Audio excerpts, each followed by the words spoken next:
Guys, it's your girl Aisha, aka Geek XX Chic, and I am back with another reaction to The Runaways. We are now on season 1, episode 4, which is called 15. I am just trying to get through a couple of episodes because I am a bit behind on The Runaways. I did start a while ago, and since we are going to be a little bit quieter as far as TV this week with the hiatuses kicking in for a few shows, I figured let's pop some of these out and get on track. So here we are, episode 4. Just watched 3. I recapped it already, but in short, we just discovered some more things about the parents, kind of where they're at. We got some great exposition about Molly's parents, and we also learned a little bit about the fact that the York's family, which is Gert's parents as well as Molly, they're planning on leaving the group and moving to Yucatan, the Yucatan area, and basically running away from the Pride. And we also know that Nico's dad and Chase's mom are having an affair, and they're planning, or at least he's planning, on the two of them buying a place together and basically dropping the Pride circle as well. So a lot of drama going on within the adult group, and then with the young people, a little something starting up between Nico and Alex, and of course, just, you know, thirsty Gert chasing Chase. Chasing herself some Chase, and also learning that there is a dinosaur in the basement. So this one's called 15. I'm not exactly sure what that would refer to. It sounds like the age that most of these kids might be running at right now, but maybe it's also the number of sacrifices they've done so far or about to hit. Now that Destiny wasn't an actual sacrifice. So anyways, I know I'm looking forward to getting into the episode and just keeping this ball rolling. So why don't we watch it and we'll talk after. All right. Ba-boop. Amy. Pills?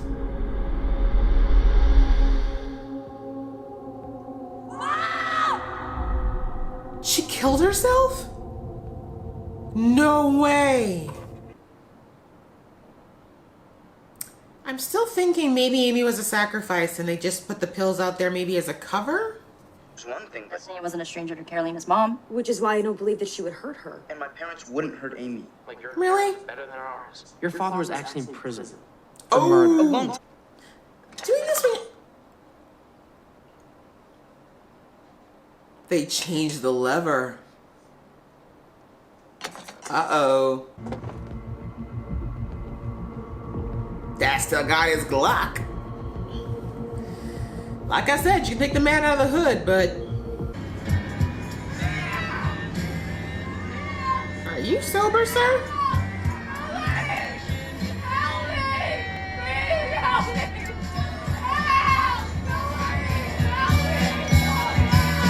Holy crap! Spike is full on evil. We need to find her. Fast. Find who? Oh, hey, sweetie. Not guilty at all. From Oh, it's Pride. Emergency meeting. now? No, no more. The Pride can suck it. This is too important. This is about our future. Listen to you. Where is she? You said you had someone. I did. I hit her with a tire iron, tied up in here. Did he hallucinate that?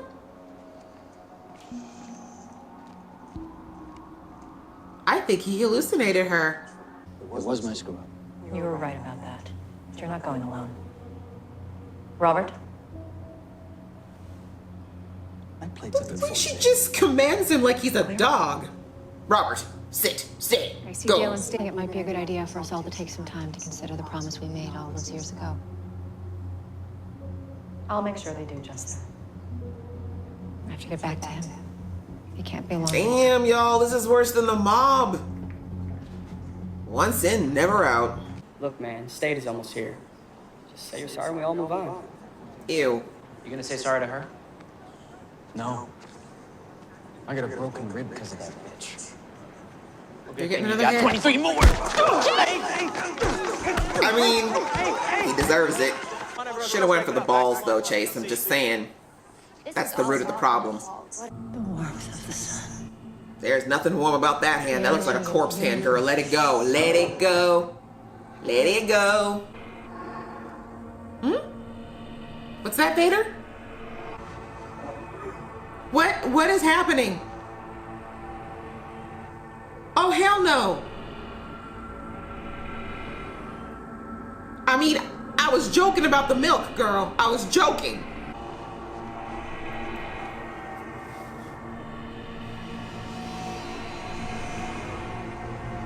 No, no, this is visuals I don't need. No. What in the holy hell? Leslie, are you having an affair? That's one way to put it. That's your fear. That's what I've been doing in there. Praying for you over the last 2 days. I don't know if that qualifies as praying, girl. Accused you I mean, your hands were busy, but insecure act. I hope that's a mutant and he just teaches them a lesson. All right, let's wheel him to the car. Gotta hit him first, so he doesn't wake up. It's passed out. Okay, seriously? Have you guys not heard of sedatives? Whoa, what are you doing? Finishing what I started. No. Good. That's right. Yes. Think you're messing with. Just think there's the man is having a nap on the street that he doesn't know how to handle himself. Thank you for being there for me. It's nice to know I have you as a friend. Of course. Yeah. I'm everyone's friend. Yeah. Welcome to the friend zone, sweetheart. Get comfortable. Again. But I've been too scared to try. Huh. So if I pass out again, I need you to help me. Okay, you are Okay, sending just all like the you wrong did. signals right now, Carolina. This is a teenage boy. What's going on? Just stand there. Yeah. It's not what you think, Chase. This is not that I'm day. gonna take off that. What does it feel like? I love that he's so accepting. Holy shit, go. The dude from the night. He works for the cops. Oh, it makes sense now.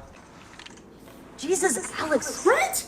Found it in my dad's desk. Brother, you are a black man in the USA. You gotta put that thing away. I say we go too. What do you mean? Go home? No. No way, we're not giving up yet. No, not. Like, I say we leave go forever. So maybe the bracelet is some kind of inhibitor?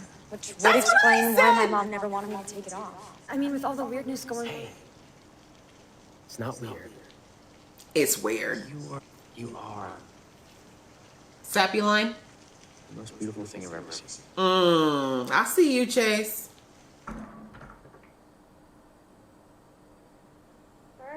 Did the dinosaur come back? Oh, look at all of her hats. Ew. Damn. Molly's like, that thing just tried to kill me and you're petting it? Maybe you should tell it to go back downstairs. Just a suggestion. You want to explain this, Mom and Dad? I guess we found the dinosaur. The hedgehog? It's a her. Of course, Kurt would care about that right now. Really? Just like I didn't understand you guys were lying about the hedgehog? Maybe if you guys finally... You know what, Kurt? This attitude needs to stop.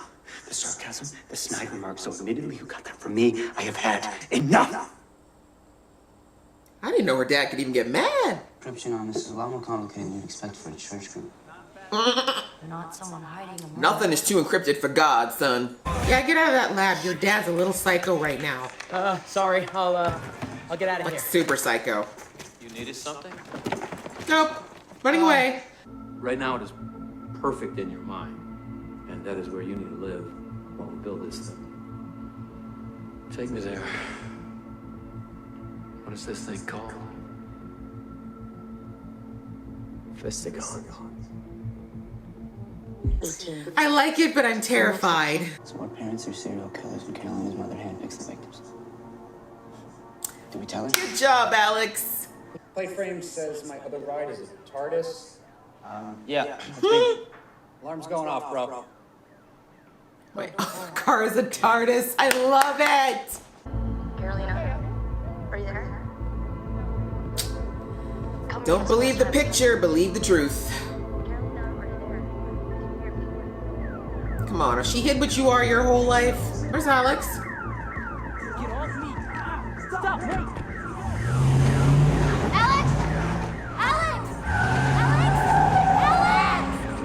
Do you think these are the gang people?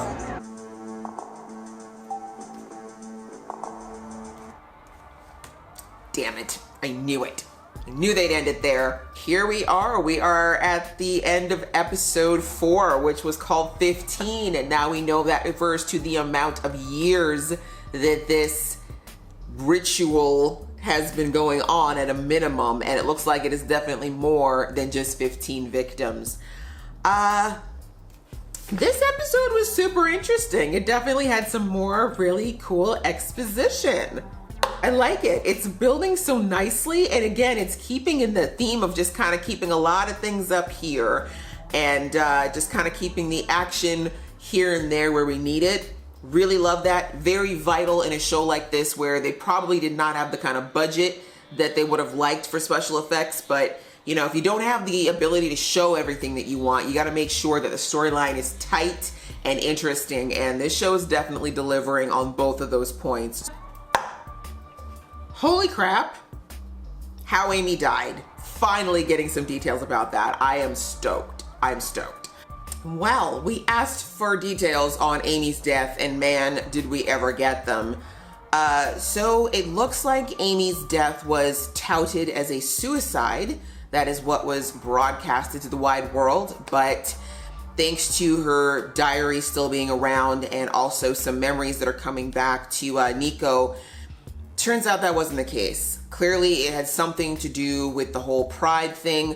Still not exactly sure how Amy falls into this category. I mean, I'd hate to think she was a sacrifice, but potentially that might have been the case. But it just seems strange to me that, especially considering what we've seen of Robert, that he would go along with it. Like, I would not put it past his wife because she looks stone cold. But I don't know. I don't see Robert willingly being a participant in all this. And also, now that I know that there's a magic serum that makes memories go away, I have to wonder how much everybody within the Pride even knows about everything.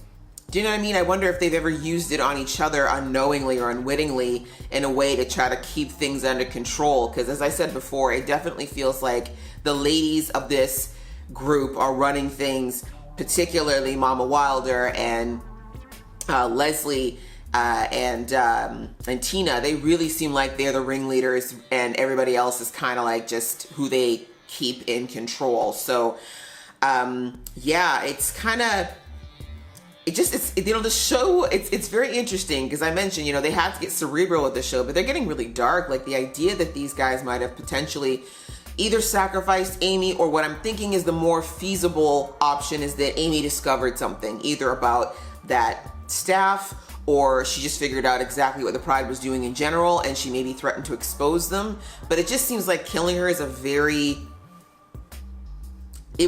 extreme way. My only other thing I'm thinking is, since we, again, bringing up the serum again, is that maybe Amy was the first test subject for that serum. And it went south and had bad side effects and maybe Amy died and they decided to cover it up with the pills. And then they did some changes to it and then they used it on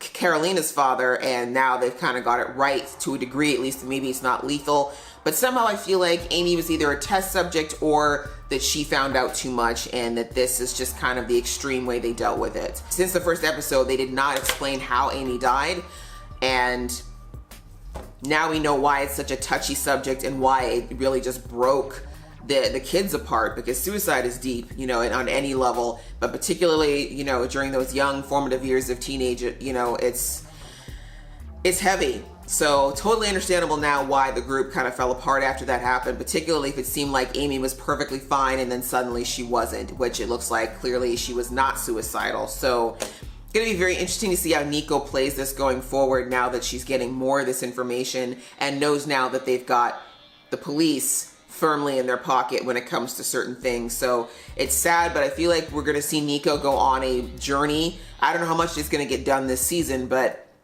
there's definitely going to be a side story, I believe, of Nico getting justice for her sister, because obviously it's heinous that whatever her real cause of death has been covered up. I wanted to kind of also do a little sidestep with the whole thing that happened with Carolina and the lacrosse players and that whole situation. I didn't bring it up in the episode where it happened, but it's just horrible. It's horrible, the whole idea that these disgusting little boys were thinking about doing what they were going to do to Carolina in her state.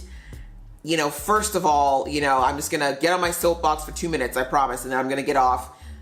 People, it is a responsibility of everyone, not just these boys who clearly there's something very wrong with them to think that that was okay. But if you're ever in a situation at a party or whatever, and you see a person, it doesn't have to be a girl, it could be a woman, it could be a man, if they're in a place where they don't look like they are conscious or even able to control themselves, and you see a group of people taking them off someplace to a room, and your gut just tells you it's probably not a good idea, and you know that gut feeling, say something. Like, please, people, don't just sit there and be like, it's not my problem. These things can be prevented and avoided if everyone steps in and is like, no, what are you doing with that person? Like, if anyone's ever in the state that Carolina was in, the only thing you should be taking them to is outside the house and to a cab or to an Uber and sending them home, because they are no condition to be anywhere.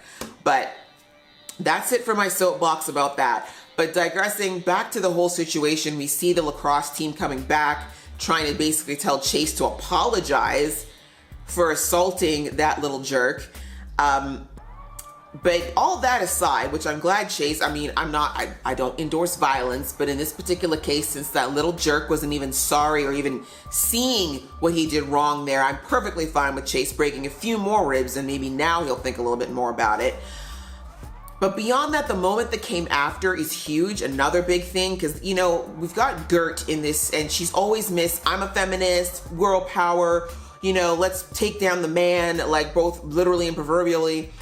But in the same breath, she'll turn around and basically try to shame Carolina for being the kind of person that she is. And I'm going to come back to the feminism thing in a minute, but coming back to that, when we saw that girl come up to Carolina later and be like, oh, what's happening on the lacrosse team is all your fault because you went and hooked up with 2 guys and now they're fighting and, you know, little miss whatever doing this. This is exactly what is wrong with female culture in so many ways, and that it doesn't matter. It does not matter what you think or what you believe. Ladies, we need to stick together when it comes to these things. We need to stop blaming the women, the girls that are involved in this. Like, these are all people with their own brains and their own thought processes. So let's put the blame where it belongs. If the boys are having an issue, blame the boys. Leave the girl out of it. And then coming back to the feminism, you know, Gertrude at the end kind of extending a little bit of friendship towards Carolina begrudgingly. I mean, I think obviously Gert is jealous of Carolina, which is, it's so sad. But still, just that jealousy that's going on. I mean, she claims to be a feminist, and yet she's hating on this girl because she embodies all the things that, yes, to a degree, misogynistic society supports, but also because she's just jealous of her, quite frankly. It just comes down to the fact that she's jealous that Carolina looks and acts a certain way that society considers to be, quote unquote, more acceptable. But that's not what true feminism is. True feminism is empowering women, period. It's not your job to judge what a woman does, how she dresses, who she chooses to hang out with, what she believes, any of those things. Feminism is supposed to be about supporting women so that they can do best at life, period. So hopefully going forward, we'll see a little less of Gert kind of coming at Carolina in that way. Kind of going into that whole thing with Gert and Carolina, noticing that the group, even though they're supposed to be a group, they're all kind of factioning off in their own little ways right now as far as their belief systems towards the parents, which is very interesting. I mean, they all know that something is going on, but you know, you've got Nico, who, and I guess you could say by extension, Chase, who both firmly believe that their parents are guilty for various reasons.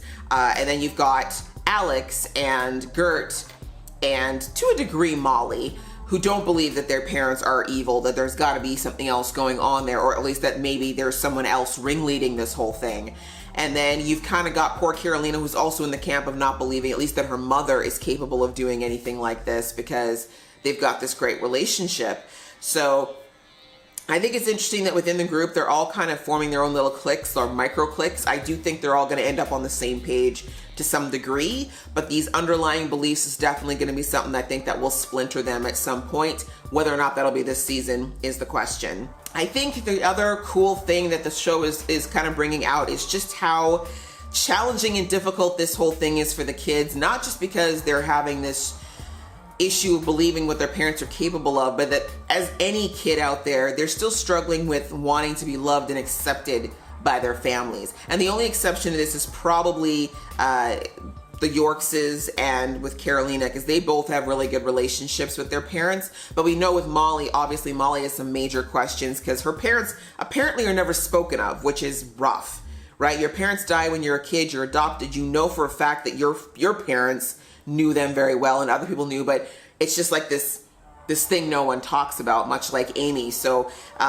you know, Molly's probably having a little bit of an issue, but outside of that, the Yorkses seem to be very close to their kids. They're very doting and loving, and they have this good relationship. Plus, their marriage is probably the healthiest out of all the groups. And then you've also got Carolina, who's very close to her mother, obviously, and she seems to have a lot of love and trust in her mom. So, but the other kids, you know, Chase clearly having issues with his father.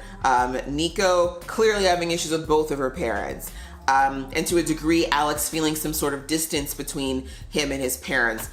These ones, you know, even though they're discovering or trying to figure out what their parents are up to, I think the hardest thing for them is that they still want a relationship with their parents, because that's natural, that's biological. We all, at some level, at least in some point in our lives, wanted to be accepted and loved and for our parents to be proud of us. And that's still at the root of all the stuff that's going on here. So we had some really interesting moments in the episode where we see that the kids are going to be struggling with this. Particularly, Chase had a moment near the end there where, you know, his dad sat down with him, probably for the first time ever, maybe, or at least since he was very little, and wanted to talk to him about his invention and about the creation process.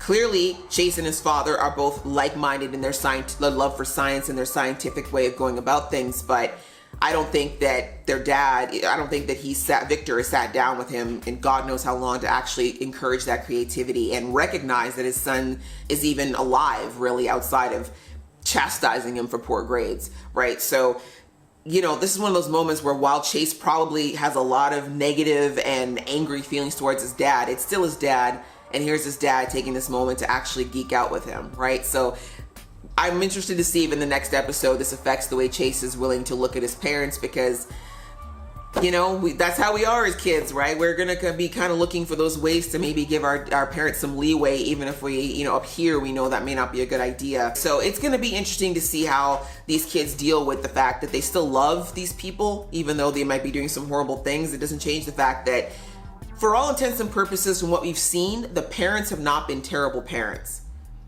You know, they may be terrible people doing terrible things, but I think it's been pretty clear that across the majority of those parents, they love their kids. They do love their kids, and they have been trying to take care of and give them a good life. So having the kids having to figure out a way to balance the fact that their parents love them over the fact that their parents are doing really horrible things is going to be a very interesting theme throughout the season. The big kind of